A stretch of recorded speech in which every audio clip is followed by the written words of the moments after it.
Esta es Cristiandad, luchando para que Cristo reine.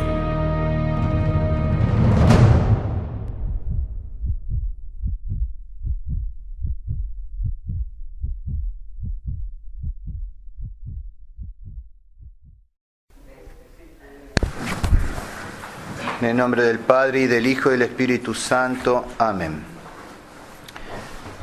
Celebramos hoy con gran gozo, con gran alegría, la fiesta de la Inmaculada Concepción de nuestra Madre. Y fue en 1854 cuando el Papa Pío IX definió con estas palabras este dogma de la Inmaculada Concepción.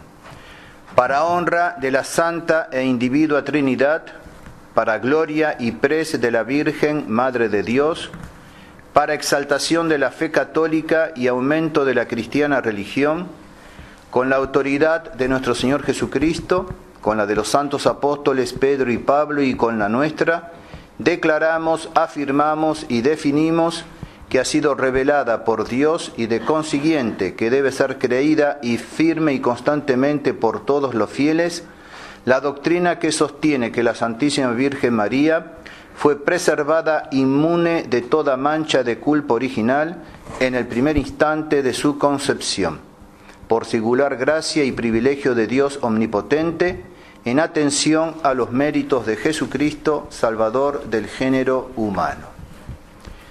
Si consideramos las perfecciones con que tan copiosísimamente fue enriquecida la Madre de nuestro Señor, vemos que de esas perfecciones unas corresponden al alma, otras al cuerpo y otras conjuntamente al cuerpo y al alma. Y tanta riqueza encierra esa maravilla de la sabiduría y del poder divinos que hoy nos vamos a detener solamente en considerar una de las perfecciones sobrenaturales de su alma, y es precisamente el motivo de la fiesta de hoy, su Inmaculada Concepción. Siglos enteros necesitó la pobre razón humana para hallar el modo de concordar dos dogmas muy importantes, como son el de la Concepción Inmaculada de nuestra Madre Santísima y el dogma de la redención universal. Dogma que afecta a todos los descendientes de Adán, sin excepción alguna para nadie, ni siquiera para la Madre de Dios. Y hay que entender bien justamente quienes dicen que Santo Tomás no aceptaba, se oponía, negaba el dogma de la Inmaculada Concepción. No es cierto. Lo que Santo Tomás no aceptaba, y no porque no lo entendiese, sino porque no estaba definido y no podía él definirlo, una María no redimida. María necesitaba también de la redención. ¿Y cómo concordar entonces la redención y la concepción inmaculada? Y eso justamente es lo que fue definido por el Papa Pío IX, la preservación del pecado original por aplicarle prevenientemente todos los méritos de la redención de nuestro Señor. Se hizo la luz y la armonía entre los dos dogmas apareció con claridad deslumbradora. Y para ello es necesario tener en cuenta que de dos maneras se puede redimir a un cautivo. La común, la que pensamos todos, pagando el precio de su rescate para sacarlo del cautiverio en el cual incurrió.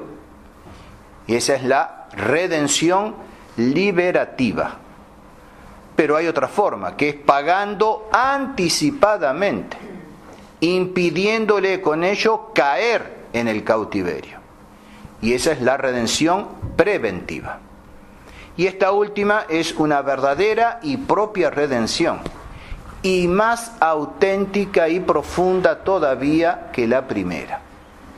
Y esta es la redención que le fue aplicada a Nuestra Señora, como bien dice el Papa Pío IX, por singular gracia y privilegio de Dios omnipotente, en atención a los méritos de Jesucristo, Salvador del género humano. esa redención preventiva. Pero esto no es suficiente. La doctrina católica nos enseña que por especial privilegio de Dios, la Santísima Virgen María fue enteramente inmune en toda la vida, durante toda su vida, de todo pecado actual, incluso levísimo. Santo Tomás expone hermosamente la razón teológica de este privilegio mariano. Y dice así: a los que Dios elige para una misión determinada, les prepara y les dispone de suerte que la desempeñen idónea y convenientemente. Ahora bien, la Santísima Virgen María fue elegida por Dios para ser madre del Verbo encarnado y no puede dudarse de que la hizo por su gracia perfectamente idónea para semejante altísima misión. Pero no sería idónea madre de Dios si alguna vez hubiera pecado, aunque fuese levemente. Y el Santo Doctor da 3 razones por ello. Primera, porque el honor de los padres redunda en los hijos. Luego, por contraste y oposición, la ignominia de la madre hubiese redundado en el hijo. Y eso Dios no podía permitirlo. Segunda razón, por su especialísima afinidad con Cristo, que de ella recibió la carne, y por eso San Pablo dice: ¿qué concordia puede haber entre Cristo y Belial? El Verbo de Dios debía asumir la carne a partir de Nuestra Señora. El Espíritu Santo formó el cuerpo de nuestro Señor a partir de la materia de Nuestra Señora. Si por un solo instante esa materia hubiese estado bajo el dominio del demonio, nuestro Señor hubiese recibido esa carne, si bien después ya purificada, de todos modos, al menos por un instante, infectada por el demonio. Y Dios no podía permitir eso. Y tercero, porque el Hijo de Dios, que es la sabiduría divina, dice Santo Tomás, habitó de un modo singular en el alma de María y en sus mismas entrañas virginales. Pero en el libro de la sabiduría se nos dice: en el alma maliciosa no entrará la sabiduría, ni morará en cuerpo esclavo del pecado. Luego, por esas 3 razones, Santo Tomás deduce que ni siquiera el más mínimo pecado cometió Nuestra Señora. Y hay que concluir, por consiguiente, de una manera absoluta, que la bienaventurada Virgen María no cometió jamás ningún pecado, ni mortal ni venial, para que en ella se cumpliese lo que se lee en el Cantar de los Cantares: toda hermosa eres, amada mía, y no hay en ti mancha ninguna. La liturgia la agrega mancha original, ninguna, pero el libro dice ninguna mancha. Y es eso lo que se le aplica a Nuestra Señora justamente en el misal y en el breviario. Pero aún esto es poco. Debemos decir que la Santísima Virgen María fue concebida en gracia. Este es el aspecto positivo de la Inmaculada Concepción, mucho más sublime todavía que la mera preservación del pecado original, que es el aspecto negativo de este dogma. Y más todavía, en el primer instante de su concepción inmaculada, María Santísima fue enriquecida con una plenitud inmensa de gracia, superior a la de todos los ángeles y a la de todos los santos juntos. Y por eso el ángel le dice: Ave María, gracia plena, Dominus tecum. Así la saludó el arcángel San Gabriel. Como explica San Lorenzo Justiniano, el Verbo Divino amó a la Santísima Virgen en el instante de su concepción más que a todos los ángeles y a todos los santos juntos, como la gracia responde al amor de Dios y el efecto del mismo. Y así le infundió la gracia con una plenitud inmensa. Sin embargo, hay que notar que la plenitud de la gracia con que María fue adornada desde el primer instante de su concepción debe entenderse de la conveniente al estado para el cual ella había sido elegida, es decir, madre del unigénito de Dios. Y por lo tanto, en aquel grado que es disposición suficiente y necesaria para la maternidad divina. Dicho de otro modo, la plenitud de la gracia de María, con ser inmensa, no era la plenitud absoluta, como la de Cristo, sino una plenitud relativa y proporcionada a su dignidad de Madre de Dios. De ahí que la bienaventurada Virgen María, aunque llena de gracia desde el principio, pudo crecer siempre en gracia. Y dicen los santos doctores, los teólogos, que esa gracia se fue reduplicando a lo largo de su vida. Si hubiese sido llena de gracia en forma absoluta, no podría haber crecido jamás en gracia. Y evidentemente que Nuestra Señora recibió una nueva infusión de gracia el día de la encarnación, una nueva infusión de gracia después de a lo largo de toda su vida, el día de su asunción gloriosa a los cielos. Santo Tomás habla de una triple plenitud de gracia en María Inmaculada. Una dispositiva por la cual se hizo idónea para ser Madre de Dios. Y esa fue la plenitud inicial que recibió en el instante de su Inmaculada Concepción. Plenitud de gracia dispositiva. Otra perfectiva, en el momento de verificarse la encarnación del Verbo en sus entrañas purísimas. Y ahí recibió un aumento de gracia santificante. Y otra plenitud de gracia final, consumativa, que es la plenitud que posee en la gloria por toda la eternidad. Plenitud de gracia dispositiva, plenitud de gracia perfectiva, plenitud de gracia final o consumativa. Como conclusión de todo lo mencionado, digamos que en esa alma santísima, la gracia comenzó por una inmaculada concepción y terminó por una asunción a los cielos y coronación como reina de toda la creación. Y un triunfo de la gracia para comenzar, un triunfo de la gracia para terminar.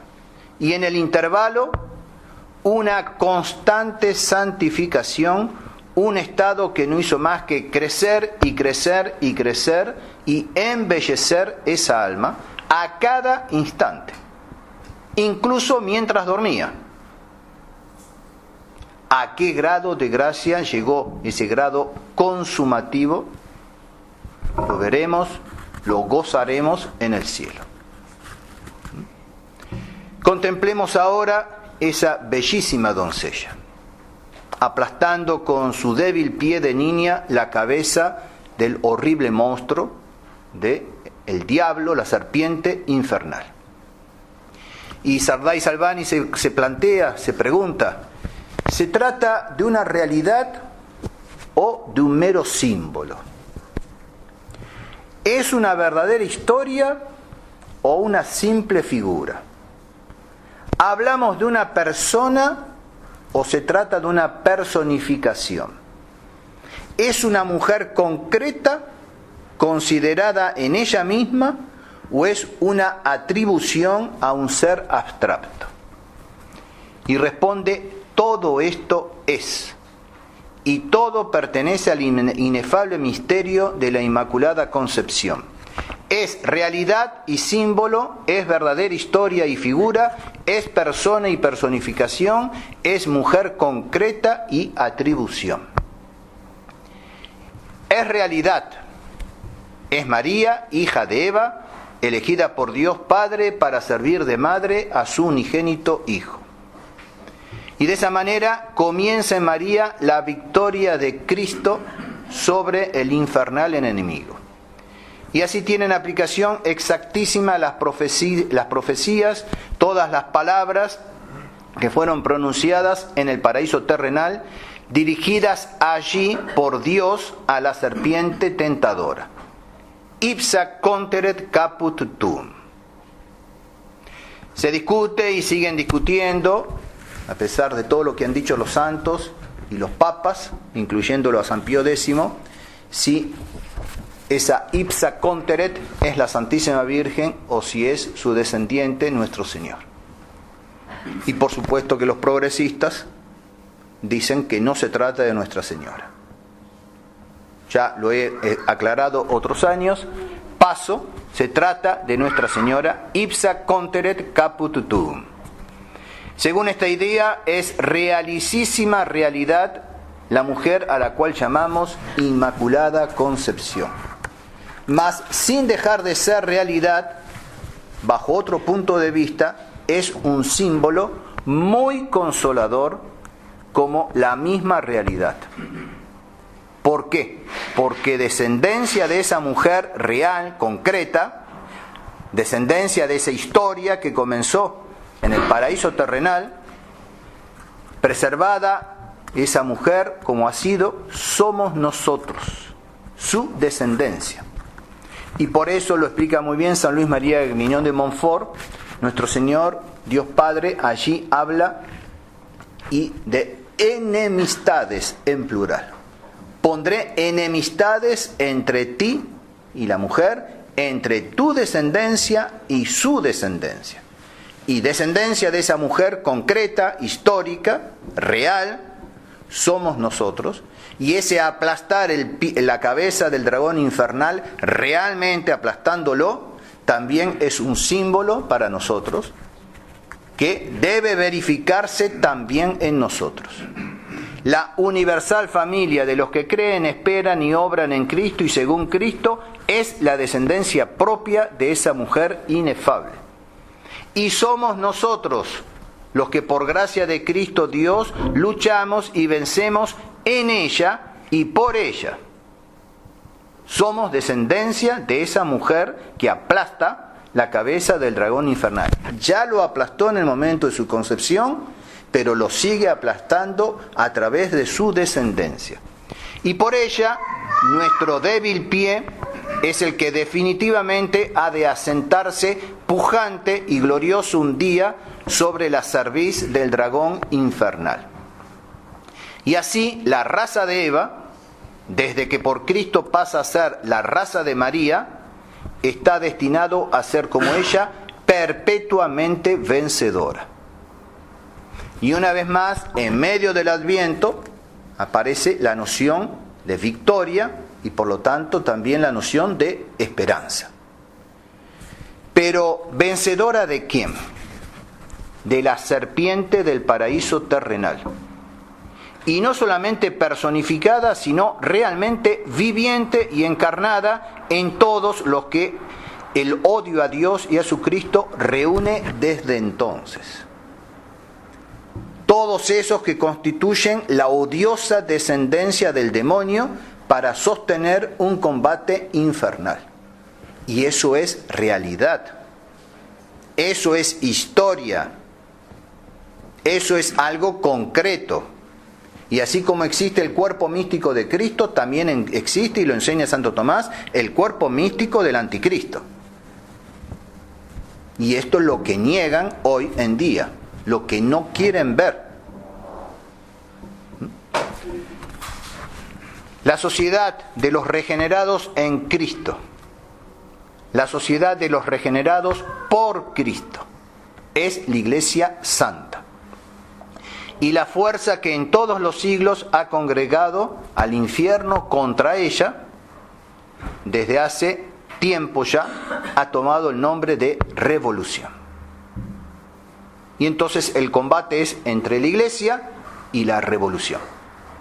Y por eso nosotros tenemos que ser no solamente católicos, que lo somos, sino también tradicionalistas y también contrarrevolucionarios.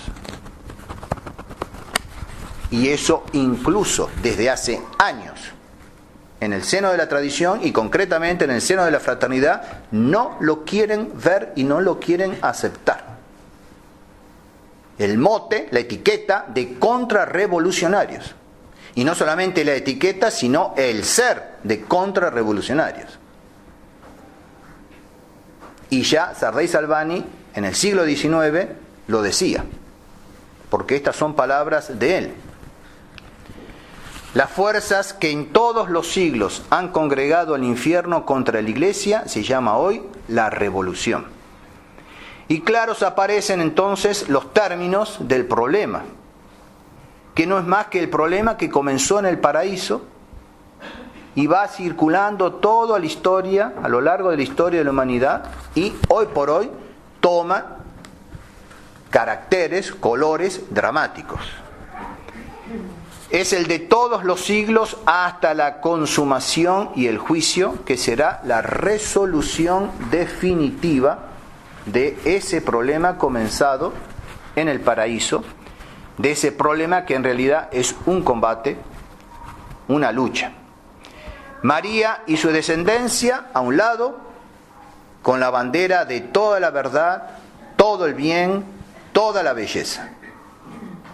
Y Luzbel, con los que se han querido hacer raza y ejército suyo, del otro lado, con la bandera de todo error, de toda maldad y de toda fealdad. Y si no lo vemos bien, a nivel de verdad, error, bien, mal, por lo menos no podemos más que, si no es cerrando los ojos, ver que se trata de belleza y fealdad. Basta salir a la calle, a abrir los ojos, ver cómo van vestidos, vestidas o desvestidas, pintarrajeados, pintarrajeadas, cómo se cortan el pelo, las cosas que se cuelgan de las orejas y ahí paro, porque ya no saben de dónde colgársela ya, para ver que se trata de un combate de la fealdad contra la belleza. Basta abrir los ojos. Con más razón, si vemos entonces mal contra bien, error contra verdad.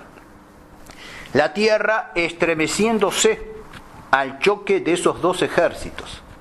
Ejércitos opuestos, irreductibles, entre los que no puede haber la más mínima conciliación ni amistad. Y en vano sueñan los que hoy en día quieren reconciliar y fundir en una fórmula común esos dos ejércitos. Quien eso pretenden, quien eso predica, forma parte del cuerpo místico del demonio. El que no está conmigo está contra mí. El que no recoge conmigo desparrama. Signo de contradicción, y volvemos a lo que decía yo el domingo pasado.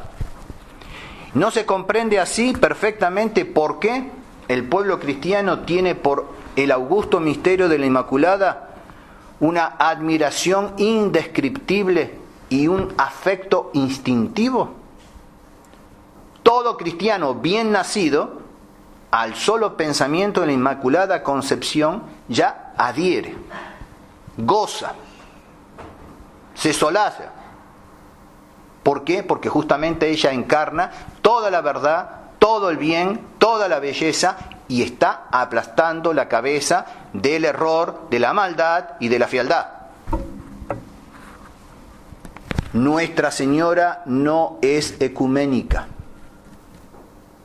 Nuestra Señora no predica el ecumenismo. Hace ya 38 años escuché yo estas palabras a Monseñor Lefebvre. Nuestra Señora no es ecuménica, no predica el ecumenismo. Tenemos que convencernos de eso. Y el pueblo cristiano ve en este dogma, en este misterio mariano, un retrato de su lucha misma. Encarnamos la lucha, el combate de Nuestra Señora con la serpiente infernal, comenzado en el paraíso. Ve al mismo tiempo el pueblo cristiano una prenda y una seguridad de su victoria. Porque sería poco el ver que está encarnado en nosotros ese combate. Pero vemos que está encarnado el combate, pero además tenemos la certeza de la victoria.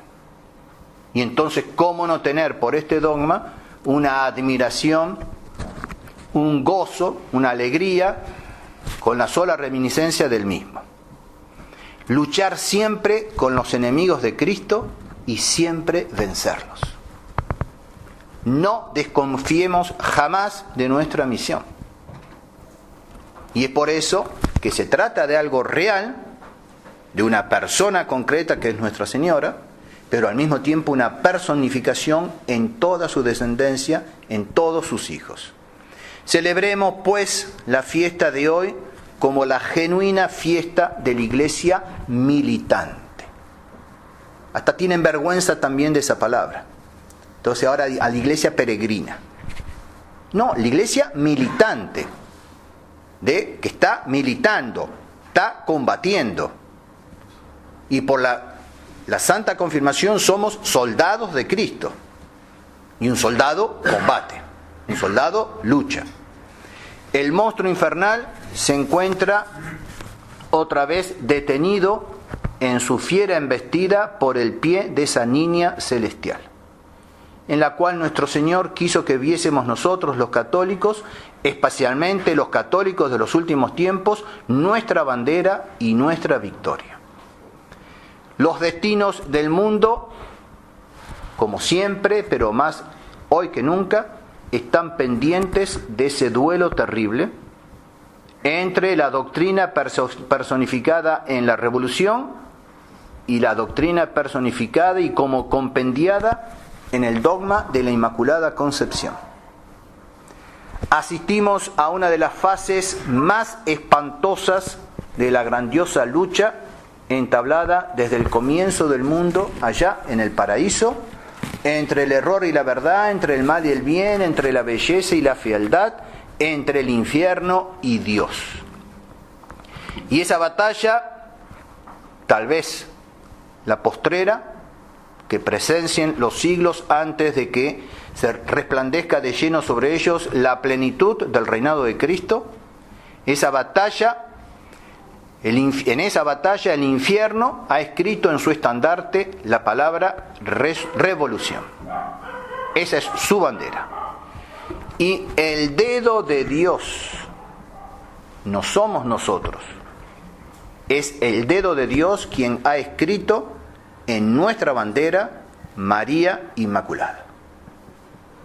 Es su batalla, es la batalla de Dios, es el combate de Dios. Es su madre, la generala de ese ejército. Y uno y otro lema, Revolución, Inmaculada, Concepción, son a la vez un grito de guerra, un símbolo de opuestas doctrinas. Y entonces, adelante los hijos de la Inmaculada. No en vano la providencia divina ha hecho resplandecer este dogma con más vivos fulgores en esta época de vacilaciones y de tan general descreimiento. Y algunos dicen que yo insisto y que molesto contra el obispo de Kent, que ya van 2 años, se le habrá deslizado la pluma o la tecla de la computadora, pero no se retracta. Y habla de Inmaculada desde el nacimiento. Y es Inmaculada desde la concepción. Orgullo, locura, herejía, no lo sé, pero no quiere retractarse. Y por eso ayer una vez más he hecho salir el desagravio a Nuestra Señora, porque no puede ser que una cabeza mitrada de la tradición haya dicho semejante blasfemia. Si fue un lapsus, lo tiene que retractar. Y no se retracta. Y los blogs que han difundido en su momento y siguen difundiendo, porque no lo han cambiado ese comentario de Leison, son partícipes de esa blasfemia. Entonces, nosotros estamos en esa batalla y no tenemos que tener la más mínima duda. La divina providencia ha hecho resplandecer en estos días, al fin de los tiempos, a partir de 1854, ese dogma, esa verdad sobre Nuestra Señora. Y a la sombra de ese lema glorioso, ha querido Dios que nosotros combatiésemos en estos últimos tiempos. Combatamos entonces con fe, combatamos sobre todo con esperanza. Dios ha querido presentarnos a su Madre Purísima como la primera vencedora de nuestro común enemigo. Y eso para movernos y alentarnos a las mismas victorias. Confiemos entonces. La lucha colosal que sostiene el infierno contra nosotros no es propiamente contra nosotros. Debemos convencernos de eso. Es contra Jesucristo, el Hijo de la Inmaculada. Es Él el signo de contradicción. Y todo buen cristiano bien nacido es signo de contradicción, porque el demonio ve en todo cristiano bien nacido a nuestro Señor Jesucristo. Y entonces no es nuestro combate, sino que es el combate de Cristo y de su Madre Santísima. Pertenece pues a Dios vencer por nosotros, o que venzamos nosotros con la ayuda de su brazo. Quien así no lo crea, no es católico. Quien en el misterio de la Inmaculada Concepción de María no ve un misterio de consuelo, de esperanza, de infalible seguridad, no tiene fe. Quien renuncia al combate es un cobarde. Y los católicos tienen la necesidad inevitable de la lucha, así como la seguridad infalible de la victoria. Y que no me vengan que en una inhóspita trinchera no se lucha, no se combate. Porque si no, no han entendido lo que es la virtud de fortaleza. Y entonces que escuchen y que lean lo que dice Santo Tomás, tal como lo he predicado el mes pasado. La causa es de Dios, a Dios se lo puede combatir, pero jamás se lo puede vencer. Ave María Purísima, Ave María Purísima, en gracia concebida. Rogad por nosotros que recurrimos a vos. Bendita sea tu pureza, y eternamente lo sea, pues todo un Dios se recrea en tan graciosa belleza. A ti, celestial princesa, Virgen Sagrada María, yo te ofrezco en este día alma, vida y corazón. Mírame con compasión, no me dejes, Madre mía, morir sin tu bendición. En el nombre del Padre, y del Hijo, y del Espíritu Santo. Amén.